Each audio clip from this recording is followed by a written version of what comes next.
વિકાસ શ્રેણીની છે. વ્યક્તિના વિકાસ માટે જરૂરી અનેક પાસાઓ પર જેની વાતો થતી રહી છે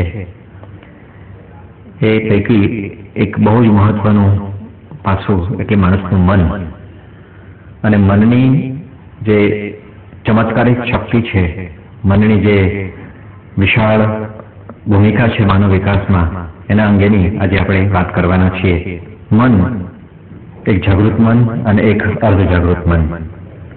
જાગૃત મન વિશે તો આપણે સૌ જાણીએ છીએ, પણ માણસનો વિકાસ અને માણસની અસીમ શક્તિઓનું ડેવલપમેન્ટ એના માટે કારણરૂપ એ માણસનું અજાગૃત મન અથવા તો અર્ધ જાગૃત મન હોય છે. માણસ માત્રના સાચો સાથી, સંગાથી, અંગરક્ષક, સહાયક જો કહીએ તો એ આ માણસનું અર્ધ જાગૃત મન છે. રાત્રે જ્યારે આપણે ગાઢ નિંદ્રામાં હોઈએ છીએ ત્યારે પણ આપણું કોઈક ધ્યાન રાખે છે, આપણું કોઈક રક્ષણ કરે છે, અને એ રક્ષણ કરવાનું કામ આ અર્ધજાગૃત મન કરે છે. ભર ઊંઘમાં પણ કશીક વસ્તુ આપણને અડે અને આપણે જાગી જઈએ છીએ, કોણ જગાડે છે? આ મન જગાડે છે. આ અર્ધજાગૃત મન જેટલું જાગૃત થાય, એની સાથે જેટલું રહી શકાય, એને આપણે જેટલું સમજી શકીએ એટલો આપણો વિકાસ વધારે થતો હોય છે. આ મનની અપાર શક્તિ છે. આ મન એ સર્વજ્ઞ છે. એ ભૂત, ભવિષ્ય અને વર્તમાનનો પણ જ્ઞાતા છે. તેને જ્ઞાતિ, ધર્મ, રાજ કે દેશ પરદેશની કોઈ સીમાઓ નડતી નથી.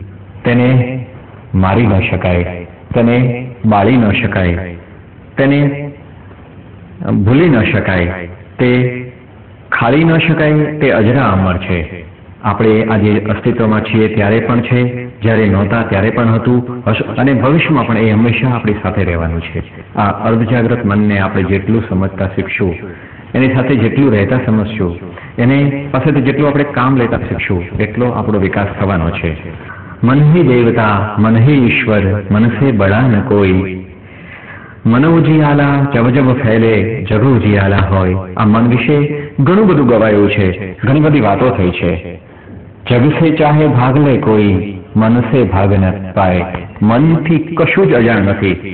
આપણું જાણતા થતું કામ, અજાણતા થતું કામ પણ મનને ખબર હોય છે, અને તેથી જ મન સાથે આપણે જેટલા પ્રમાણિક એટલો આપણો વિકાસ વધારે થાય છે.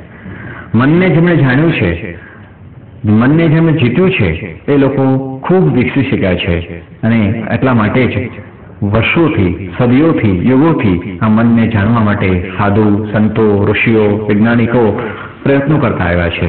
મનને જાણવા માટે ધ્યાન કર્યું છે, કોઈકે જ્ઞાન માર્ગ લીધો છે, કોઈ ભક્તિ દ્વારા, કોઈ તપ દ્વારા, કોઈ જપ દ્વારા, પણ મનને પામવા, મનને જાણવા, મનને જીતવા પ્રયત્નો કરતા આવ્યા છે. એના માટે અનેક પ્રયોગો પણ થયા છે, અને એના પરિપાક રૂપે કેટલાક યોગીઓ, કેટલાક ઋષિઓ, કેટલાક વૈજ્ઞાનિકો, કેટલાક સંતોને ચમત્કાર સર્જ્યા છે. અને આ ચમત્કાર એટલે બીજું કશું જ નહીં, આ અર્ધજાગૃત મનના આ શક્તિના ચમત્કાર છે. હનુમાનજીની સાગરને ઓળંગી શકાય એવડી છલાંગ પણ આ અર્ધજાગૃત મનમાંથી મળેલી શક્તિ છે. નારદજીનું વૈશ્વિક નેટવર્ક, પૂરા બ્રહ્માંડમાં ફરી શકવું અને પૂરા બ્રહ્માંડમાં શું શું ચાલે છે જાણવું, એ પણ આ અર્ધજાગૃત મનની શક્તિ છે. અને આજે પણ આ બધું જ ફરીવાર વિકસાવી શકાય એમ છે. આપણી અંદર પડેલી આ સુષુપ્ત શક્તિઓ જો મન દ્વારા જાગૃત કરવામાં આવે, અર્ધજાગૃત મનને આદેશો આપીને, અર્ધજાગૃત મન પાસેથી વધુમાં વધુ કામ લઈને જો આપણે એની પાસેથી કામ લેતા શીખીએ તો આ બધી જ શક્તિઓ આજે ફરીવાર વિકસાવી શકાય એમ છે. આપણા ઇતિહાસમાં આવા ઘણા બધા ઉદાહરણો છે કે આ અસીમ શક્તિઓ પામવા માટે નથી શિક્ષણની જરૂર, નથી તાલીમની જરૂર, માત્ર મનથી, માત્ર અંદરથી આ બધું જ વિકસી શકે એવું છે. નરસિંહ મહેતા, ભક્ત કવિ નરસિંહ મહેતા કેટલું ભણેલા હશે, પણ એમણે કેટલું સરસ તત્વજ્ઞાન ભરી વાતો લખી છે. અખિલ બ્રહ્માંડમાં એક તું શ્રી હરિ, જુજવે રૂપ અનંત ભાષે વાત કરી શકે. બ્રહ્મ લટકા કરે, બ્રહ્મ પાસે જેવી એક શ્રેષ્ઠતમ ફિલોસોફી આપી શકે. ઘાટ ઘડિયા પછી નામરૂપ જુજવા, અંતે તો હેમનું હેમ હોય. આવી ઊંડાણભરી વાત, તેજમાં તત્વ તું. એ યુગ, આટલા યુગો પહેલા નરસિંહને ક્યાંથી ખબર પડી કે આ તેજ ને આ તત્વ, આ વાત ક્યાંથી આવી નરસિંહ મહેતામાં? મીરા આટલા સરસ પદો રચી શકે, આટલા છાંદસ પદો રચી શકે, આ ક્યાંથી એમને શક્તિ મળી? અચ્છા, મીરાની તો એક અદ્ભુત બીજી શક્તિ પણ છે કે ઝેર તો પીધા જાણી જાણી, ઝેર જેવી વસ્તુને પણ એ પચાવી જાણે. મન જ્યારે સંકલ્પ કરે છે કે હું જે માર્ગે જઈ રહ્યો છું એ માર્ગ માટે મારે ગમે એટલા વિઘ્નો મુશ્કેલીઓ આવે એને વટાવી લઈશ તો મન જરૂર વટાવી શકે છે. માત્ર મનને એક આદેશ આપવો જોઈએ કે હું જે રસ્તે જાઉં છું એ રસ્તે મારે શ્રેષ્ઠતમ કશું કરી બતાવવું છે, તો તમારું અર્ધજાગૃત મન હંમેશા તમારી સાથે રહેશે. વિશ્વના કેટલાય વૈજ્ઞાનિકો, કેટલાય રાજદ્વારી પુરુષો અને કેટલાય શહીદો એ મનથી કરેલા સંકલ્પના કારણે અનેક વિઘ્નો, અનેક મુશ્કેલીઓને આસાનીથી વટાવી શક્યા છે. પાનબાઈ, જ્ઞાની કવિ અખો, આ બધાને જ્ઞાન ક્યાંથી આવ્યું છે? આ બધાનો સોર્સ જે કહીએ છીએ એ આ અર્ધજાગૃત મન છે. આજે પણ આપણે ઘણા બધા ચમત્કારો દુનિયામાં જોઈએ છીએ કે કોઈક આગ પર ચાલી શકે છે, કોઈકને ઓપરેશન કરવું હોય તો મનની તાકાતથી કહે છે કે મારે એનેસ્થેસિયા લીધા વગર, બેભાન થયા વગર મારું ઓપરેશન કરો, મને કશું જ નહીં થાય. જો મન મજબૂત હોય, અર્ધજાગૃત મનને એક વખત આદેશ આપી દેવામાં આવે, એક વખત દ્રઢ સંકલ્પ કરી લેવામાં આવે તો ગમે તેવી પીડા પણ મન આપણને સહન કરાવી શકે છે. માત્ર જે કરવાની જરૂર છે આપણા અર્ધજાગૃત મનને એક હકારાત્મક આદેશ આપવાની જરૂર છે કે મારે અહીં પહોંચવું છે, મારે આ પ્રાપ્ત કરવું છે, મારી આ ઝંખના છે, તીવ્ર ઝંખના છે, અને એ મન તમને અપાવીને જ રહેશે. મન એવું સર્વજ્ઞ, એવું સર્વશક્તિશાળી, મન પોતે ઈશ્વર જ છે. ઈશ્વર જે બધું કરી શકે, ઈશ્વર જે આપી શકે એ બધું જ મન તમને આપી શકે એમ છે. માત્ર મન પાસે ભક્તિ દ્વારા, જ્ઞાન દ્વારા, પ્રાર્થના દ્વારા, સંકલ્પ દ્વારા મનને એક જ આદેશ આપવાનો છે કે મારે આ કરીને જ છૂટવું છે, આ કરીને જ રહેવું છે. એક બહુ જાણીતી કવિતા છે, દિવાલો દુર્ગની ફાટે તમારા કેદખાનાની, દિવાલો દુર્ગની ફાટે તમારા કેદખાનાની, તૂટે જંજીર લોખંડી તમારી આત્મશ્રદ્ધા તો. અને આવી જ કોઈક આત્મશ્રદ્ધાએ કૃષ્ણના કેદખાનાની સાંકળો ખોલી હશે. આવી જ કોઈક આત્મશ્રદ્ધાએ વાસુદેવને પાણીના અંધારી રાતે રસ્તો દેખાડ્યો હશે. દિગંબર સાધુના ચરણે સિકંદર શાહ નામે છે, દિગંબર સાધુના શરણે સિકંદર શાહ નામે છે, ગળે સર્વગર્ભ ભુક્તિનો તમારી આત્મશ્રદ્ધા તો. આપણા સાંસ્કૃતિક વારસામાં, આપણા સંતોમાં અનેકવાર આવી વાર્તાઓ સાંભળી છે કે દિગંબર સાધુ, જેમની પાસે કશું જ નથી એવા સાધુ સંતોની પાસે રાજા રજવાડાઓ પણ ઝૂકતા આવ્યા છે. કારણ કે એમની પાસે મનની સમૃદ્ધિ, મનની તાકાત, અંતર્મનની શક્તિ પડેલી છે. આ આત્મશ્રદ્ધા એટલે બીજું કશું જ નહીં, વિલ પાવર, મનની શક્તિ. એક સરસ ઉદાહરણ છે, કેન્સરની હોસ્પિટલ હતી. આ કેન્સરની હોસ્પિટલમાં કેન્સરના છેલ્લા સ્ટેજ પર આવેલા કેટલાક દર્દીઓ હોસ્પિટલના બિછાને હતા અને એક મનોવૈજ્ઞાનિકે એક પ્રયોગ કર્યો કે આમની જિંદગી ડૉક્ટરની દ્રષ્ટિએ હવે ઝાઝા વર્ષો નથી, અમુક દિવસોમાં જ એમની જિંદગી પૂરી થવાની છે, તો હું એક મનોવિજ્ઞાનનો પ્રયોગ કરી શકું એવી પરમિશન લઈને ડૉક્ટરે એક પ્રયોગ કર્યો. એ હોસ્પિટલમાં એમને એક એવી અફવા ફેલાવી કે વિશ્વના મહાન ડૉક્ટર, કેન્સરના નિષ્ણાંત, કેન્સરના એક એક્સપર્ટ આપણી હોસ્પિટલમાં આવી રહ્યા છે અને તમને એક એવી અક્ષીર દવા આપવાના છે, એવી કોન્સન્ટ્રેટ, એવી કિંમતી, એવી મહત્વની દવા આપવાના છે કે એના એક ટીપા માત્રથી કેન્સર મટી જાય છે. આવી અફવાઓ ફેલાવવામાં આવી. એ દિવસોના છાપાઓમાં, એ દિવસોના મીડિયાને પણ કહેવામાં આવ્યું કે આ ડૉક્ટર વિશે તમે ખૂબ જ પ્રચાર કરો કે બહુ જ જાણીતા અને પ્રખ્યાત ડૉક્ટર કેન્સરના આવી રહ્યા છે. આ બધું જ પ્રોપાગેન્ડા કરવામાં આવ્યું અને એક ડૉક્ટર એ કેન્સરની હોસ્પિટલમાં આવે છે. એક નાની બોટલમાં કશુંક લિક્વિડ દરેક દર્દીઓને બોલાવીને આપવામાં આવે છે અને કહે છે કે જો આ દવા એટલી કિંમતી છે, એટલી કિંમતી છે કે તમે એનું એક પણ ટીપું ગેરવલ્લે ન જાય તે જોજો.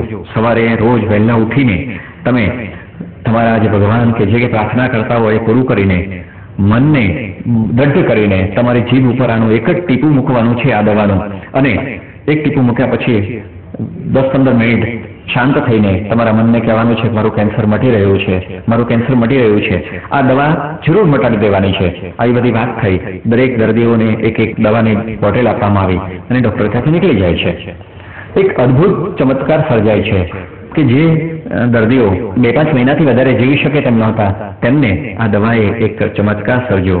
એનામાં કંઈક નવી તાજગી, નવી ચેતના આવવા માંડી. સૌ વહેલા ઉઠીને સવાર પડવાની રાહ જોતા હતા. વહેલા ઉઠીને એમણે દવા પોતાના જીભ પર મૂકી અને 20 મિનિટ પોતાના મનને આ આદેશ આપ્યા કે હું સાજો થઈ રહ્યો છું, સાજો થઈ રહ્યો છું, અને એક ચમત્કાર સર્જાણો. દરેક એકબીજાને કહેવા લાગ્યા, મને તો આજે બહુ સારું લાગે છે, મારું તો આજે મન પ્રફુલ્લિત છે, મારા શરીરમાં કંઈક સ્ફૂર્તિ આવી છે. સૌએ કીધું ચાલો આપણે થોડું કામ પણ કરીએ. થોડું કામ કરતા થયા. થોડા દિવસ પછી બધા એકબીજાને શેર કરવા માંડ્યા કે મારામાં તો ઘણું બધું પરિવર્તન આવી ગયું છે, મારું કેન્સર લગભગ મટી ગયું છે, મારે તો આજથી થોડું ગાર્ડનનું કામ કરવું છે, થોડુંક ચાલવા જવું છે. અને જે દર્દી 2-3 મહિના જીવવાનો હતો એ 1.5-2 વર્ષ સુધી જીવતો રહી શક્યો. ફરીવાર વિશ્વના સાચા ડોક્ટરોને ખ્યાલ આવ્યો કે આ શું હતું મારે જાણવું છે. અને જ્યારે એ દવાની બોટલનું એનાલિસિસ કરવામાં આવ્યું તો માત્ર એમાં પ્યોર પાણી H2O સિવાય કશું જ નહોતું. પણ જે મનને આદેશ આપવામાં આવ્યા કે હું સાજો થઈ રહ્યો છું, આ અક્ષિત દવા છે, મારે સાજું થવું છે. તમે જોયું હશે કે ઘણા મા બાપ, ઘણા લોકો પોતાના જવાબદારી, કૌટુંબિક જવાબદારી પૂરી ન થાય ત્યાં સુધી એટલી બધી શક્તિ ધરાવતા હોય છે કે મારે આ કામ પૂરું કરીને જવું છે, મારે આ દીકરીને પરણાવીને જવું છે, મારે આ દીકરાને પાટે ચડાવીને જવું છે, અને નોકરી મળી જાય પછી ત્યાં સુધી જીવવું છે. અને એના પગમાં એટલી તાકાત રહેતી હોય છે, આ અર્ધજાગૃત મન આ તાકાત આપતું હોય છે. અને જેવું જ એનું કામ પૂરું થાય કે એનું શરીર કથળી જતું હોય છે, એના શરીર પર ઉંમરની અસર દેખાડવા માંડતી હોય છે. આ માત્ર અર્ધજાગૃત મનના કારણે જ થતું હોય છે. આવો જ એક બીજો સરસ ઉદાહરણ છે કે દરેક ભયનું કારણ પણ આ મન છે. આપણું અર્ધજાગૃત મન જ તે દરેક પ્રકારનો ભય, ડર લગાડે છે. સાપ અને ઉંદરની એક સરસ વાત છે કે એક વખત સાપ અને ઉંદર વચ્ચે ચર્ચા થઈ કે વધારે ઝેરી કોણ, સાપ કે ઉંદર? તો ઉંદર એમ કહે છે કે હું વધારે ઝેરી છું. અને એ બંને જણે એક પ્રયોગ કર્યો. એક દિવાલના એક દરની અંદર બંને સંતાઈ ગયા. ત્યાંથી પસાર થતા એક માણસને ઉંદરે એમ કહ્યું હું બટકું ભરી જઈશ, હું એને કરડી જઈશ, અને સાપને બહાર નીકળી જવાનું ઘણી વાર બતાવવા માટે. અને એવું થાય છે કે ત્યાંથી એક રાહદારી નીકળે છે, ઉંદર એને કરડી જાય છે, અને સાપ એ વખતે થોડું એને મોઢું બહાર દેખાડી દે છે કે હું કરડ્યો છું. એ માણસને ઉંદર કરડ્યો છે છતાં પણ સાપ દેખાયો હોવાને કારણે એટલો બધો ભય લાગે છે, એટલો બધો ડર લાગે છે કે એને ઝેર ચડ્યું છે એવી અનુભૂતિ થાય છે. એ ખૂબ જ રડો નાખવા માંડે છે કે મને ઝેર ચડ્યું છે, મને ઝેર ચડ્યું છે, મને કંઈક થાય છે, હોસ્પિટલ લઈ જાઓ. અને ખરેખર હોસ્પિટલ સુધી અને હોસ્પિટલના ડૉક્ટરો તપાસ કરે છે ત્યાં સુધી એના શરીર પર કંઈક ઝેરી અસર છે એવું એને અનુભૂતિ થાય છે અને એવું બહાર આવે છે. ફરીવાર એ જ રાહદારી, એ જ રસ્તા પરથી બીજો કોઈ રાહદારી નીકળે છે અને સર્પ કરડી જાય છે, અને તરત ઉંદર બહાર આવીને બેસી જાય છે. ઓલો માણસને કરડે છે અને જોવે છે કે મને તો ઉંદર કરડ્યો છે. એ તરત આમ ખંખરી નાખીને ચાલતો થઈ જાય કે ઉંદર કરડી ગયો છે, તો બળે છે, વધારે ઝડપ, કંઈક વધારે તીવ્રતાથી બળે છે, પણ એને ઝેર ચડતું નથી. એ મક્કમતાથી, મનથી એને ખબર છે કે મને તો ઉંદર કરડ્યો છે, છતાં પણ ઝેરની અસર થતી નથી. જો મનને આ ખબર પડે છે તો આ વધારે અસર થતી હોય છે. તમારું મન જે વસ્તુને દિલથી સ્વીકારે છે એની મન પર વધારે, શરીર પર વધારે અસર થતી હોય છે.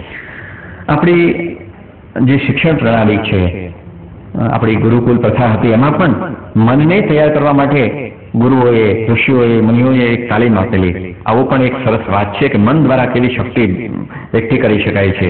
એક જાણીતા ગુરુ, જાણીતા શિક્ષક, એક જાણીતા આચાર્ય, ખૂબ પ્રખ્યાત નામ એનું, વિશ્વમાં નામ એનું, કે એની પાસે જે સંતો, જે શિષ્યોને ભણવા મોકલે એ ખૂબ જ આગળ આવી શકે, એ ખૂબ શક્તિ કરવી શકે. એક રાજાને એમ થયું કે મારા રાજકુમારને પણ એ ગુરુજી પાસે ભણાવવો છે. ત્યાં લઈને જાય છે કે ગુરુજી તમે મારા દીકરાને ભણાવો. ગુરુજી એમ કહે છે કે તું લખી દે, હું તારા દીકરાને મારી નાખું તો પણ વાંધો નથી. એટલે ઓલા એના જે રાજા છે ડરી જાય છે, હું તમને મારવા માટે નથી આપતો, હું તો ભણાવવા માટે લાવ્યો છું. તો કે તો લઈ જા તારો પાછો. અહીંયા જ્યારે ભણાવવો હોય ત્યારે હું એને મારી નાખું તો પણ વાંધો ન હોય તો મૂકી જજે. એ પાછો લઈ જાય છે. ફરી કોઈ એને કહે છે તારા પુત્રને જો હોશિયાર કરવો હોય તો એ ગુરુ પાસે જ લઈ જા. અને ફરી પાછા એ રાજા ત્યાં જાય છે. ફરી ગુરુજીને વિનંતી કરે છે કે મારા છોકરાને ભણાવો ને. ત્યારે કહે છે તું ફરી લખી દે કે મારા છોકરાને હું મારી નાખું તો પણ વાંધો નથી. પેલો રાજા ખૂબ અચકાય છે, પણ છેલ્લે પોતાના શિષ્યને ગુરુ ભણાવશે જ એ ખાતરી રાખીને લખી આપે છે. અને જેવું એના રાજા લખી આપે છે કે મારા શિષ્યને તમે મારી નાખશો તો પણ વાંધો નથી, એવું જ ગુરુ હાથમાં એક લાકડી લઈને શિષ્યને મારવાનું શરૂ કરે છે. ખૂબ મારે છે, ખૂબ મારે છે. અને શિષ્ય એમ કહે છે ગુરુજી રહેવા દો, મને વાગે છે. અને ગુરુજી બંધ થઈ જાય છે, મારવાનું બંધ કરે છે. અને એક આદેશ આપે છે કે કાલથી તું હું તને ભણાવું એ ભણજે, પણ ગમે ત્યારે હું તને લાકડી લઈને મારવા માંડીશ, તું મને એમ કહીશ કે ગુરુજી હા મને નહીં મારતા, તો હું તને નહીં મારું. ઓલો માણસ ભણતો હોય, કંઈક કામ કરતો હોય, ઔષધિ વીણતો હોય, કંઈક લેખન વાંચન કરતો હોય, અને ગુરુજી ઓચિંતા લાકડી મારવાનું શરૂ કરે. ઓલું જાગી જાય, હા હા ગુરુજી નહીં મારશો, અને મારવાનું બંધ થાય. 1 દિવસ 2 દિવસ પ્રયોગ ચાલ્યો. 1-2 મહિના પછી એક એવી પરિસ્થિતિ આવી કે શિષ્ય ગમે એટલું એકાગ્ર થઈને વાંચતો હોય, શિષ્ય ગમે એટલું કામ કોન્સન્ટ્રેટ થઈને કરતો હોય, પણ ગુરુજી લાકડી હાથમાં લઈને નજીક આવે ત્યાં કામ કરતા કરતા કહી દે, હા હા ગુરુજી મારશો નહીં, અને એને લાકડી ના અડે. એટલી જાગૃતતા આવી ગઈ કે ગમે તે કામ કરતી વખતે પણ એનું મન જાગૃત કે મારી પાસે કોઈ લાકડી લઈને આવે તો હું અગાઉથી કહી દઈશ તમે નહીં મારશો. એની 1 વર્ષ પૂરું થયું. બીજા વર્ષમાં એવું કહેવામાં આવ્યું કે આવતીકાલથી હું તને રાત્રે ઊંઘમાં હમીશ તો પણ મારીશ. અને શિષ્યે બીજો વર્ષ ભણવાનું શરૂ કર્યું. કસકસાટ ઊંઘમાં હોય ને ઓચિંતા ગુરુજીની લાકડીઓ પડે, 1, 2, 3 અડે ને શિષ્ય બોલે ગુરુજી હા હા વાગે છે, અને લાકડી પડવાનું બંધ થાય. 2 દિવસ 5 દિવસ ખૂબ લાકડીઓ પડી. મહિનો પછી ધીરે ધીરે એક એવી શક્તિ એનામાં આવી કે ઘસઘસાટ ઊંઘમાં હોય, ગાઢ નિંદ્રામાં હોય તો પણ ગુરુજીના પગનો અવાજ પણ એ સમજી શકે. લાકડી બાજુમાં આવી રહી છે એને ખબર પડે, મન એને કે તું જાગ લાકડી આવી રહી છે, અને હા હા ગુરુજી કે અને લાકડી પડે નહીં. એ બીજા વર્ષમાં પણ પારંગત થઈ જાય છે. અને છેલ્લે એનું એક ફાઇનલ એક શક્તિનું શિક્ષણ એ એવું હતું કે છેલ્લે ગુરુજી એમ કહે છે કે હું તને હવે લાકડીથી નહીં ખુલ્લી તલવારથી મારવાનો છું. રાત્રે દિવસે ઊંઘમાં જાગતા ગમે ત્યારે હું તને તલવાર મારી શકું, તું જાગતો રહેજે. અને આ એની અગ્નિ પરીક્ષા હતી. શિષ્ય ગમે એટલો કામમાં હોય, ગમે એવી પ્રવૃત્તિમાં હોય, ગમે એવી ઊંઘમાં હોય, ગમે એવા સ્વપ્નમાં હોય, પણ ગુરુજી તલવાર લઈને બાજુમાં આવી રહ્યા છે એનું મન એને જગાડી દેતું હતું. અને 1-2 વાર તલવારો અડી પણ ખરી, પણ ગુરુજી એને મારી તો નાખવા નહોતા માંગતા જ, એને આ રીતે ટ્રેન કરવા માંગતા હતા. અને એક પરિસ્થિતિ એવી આવી કે શિષ્ય ગમે એવી ગાઢ નિંદ્રામાં પણ ગુરુજીના અવાજને, ગુરુજીની તલવારને, એના પર આવી રહેલી આપત્તિને સમજી શકતો હતો અને જાગૃત થઈ જતો હતો. આપણા સૌમાં પણ આ તાકાત છે. આપણા સૌમાં આ બધું જ થઈ શકે એમ છે. આપણને ગાઢ નિંદ્રામાં પણ આપણા રૂમમાં કશુંક બળતું હોય તો એની ગંધ આવે છે, આપણે જાગી જઈએ છીએ. ગાઢ નિંદ્રામાં પણ ધરતીકંપનો આંચકો આવે ને સહેજ ધ્રુજારી આવડે તો આપણે જાગી જઈએ છીએ. કોણ જગાડે છે? કે આપણું અર્ધજાગૃત મન છે. આપણે જન્મ લીધો ત્યારથી આપણે મૃત્યુ સુધી એ સતત આપણી સાથે જ હોય છે અને આપણને સતત જાગૃત કરતું રહેતું હોય છે. મનની એક અસીમ બીજી શક્તિ છે, એ ટેલિપથી પણ છે. તમે ઘણી વાર જોયું હશે કે તમારી કોઈ પ્રિય વ્યક્તિ કે તમે જેની ઝંખના કરતા હો એવી વ્યક્તિનું સ્મરણ કરતા હો, એના વિશે વિચારતા હો અને એમનો ફોન આવી જતો હોય છે, એ તમને મળવા આવી જતા હોય છે.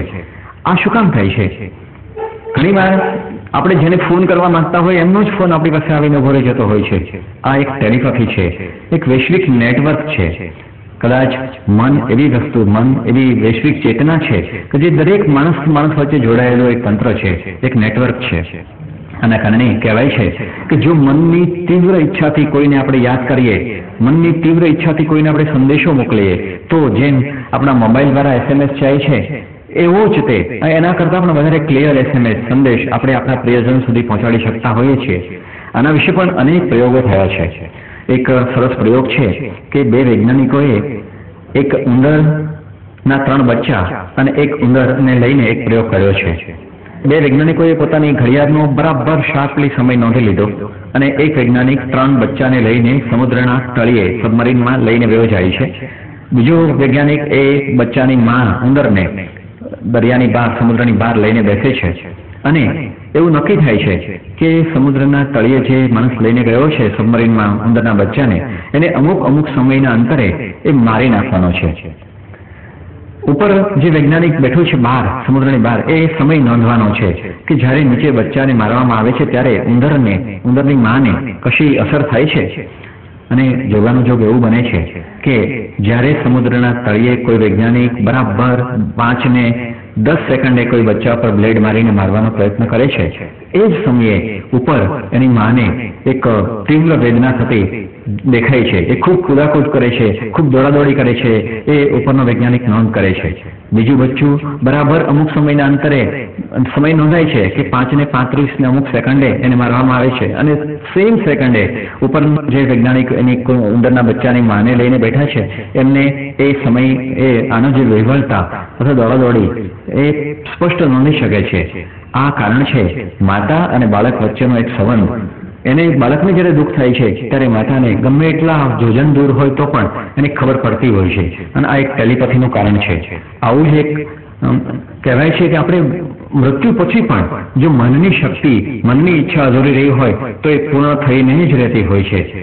જે ઋષિ મુનિઓ એ અસીમ શક્તિઓ મેળવેલી, આશીર્વાદ આપે અને સફળ થાય, અને કોઈને કોઈ વચન આપે અને વચન સિદ્ધિ મળે, આ બધું જ સત્ય હતું. આ ચમત્કારો નથી, મનની તાકાત છે, મનની એક ચમત્કારિક શક્તિ છે, અને આ દરેક મન પાસે આ તાકાત છે. આપણા સૌરાષ્ટ્રની શૌર્ય ગાથાઓમાં, સૌરાષ્ટ્રની જે બધી કથાઓ છે એમાં ઘણીવાર આપણે એવું સાંભળ્યું છે કે ઘણા લડવૈયાઓ પોતાનું માથું વઢાઈ જાય અને ધડ લડતું રહ્યું છે, એવો આપણો ત્યાં ઇતિહાસ છે.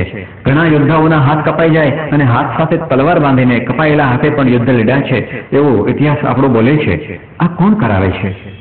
મનની અંદર રહેલો એક સંકલ્પ માથું કપાઈ જાય પછી પણ ધડને લડતું રાખે છે. જો આ મનની તાકાત હોય તો જીવતા આપણે એની પાસેથી કેટલું શીખી શકીએ. એક સરમદ નામના ફિલોસોફર, કવિ, જેમને અલ્લાહની બંદગીની ના પાડવામાં આવેલી, ફરમાન કરવામાં આવેલું કે અલ્લાહનું નામ નહીં લેવાનું, એનું માથું વાળી નાખવામાં આવે છે, તો વઢાયેલું માથું, કપાયેલું માથું પણ પડતા પડતા અલ્લાહનું બંદગી કરે છે, અલ્લાહનું નામ પુકારે છે. આ શક્તિ માણસના મનમાં છે.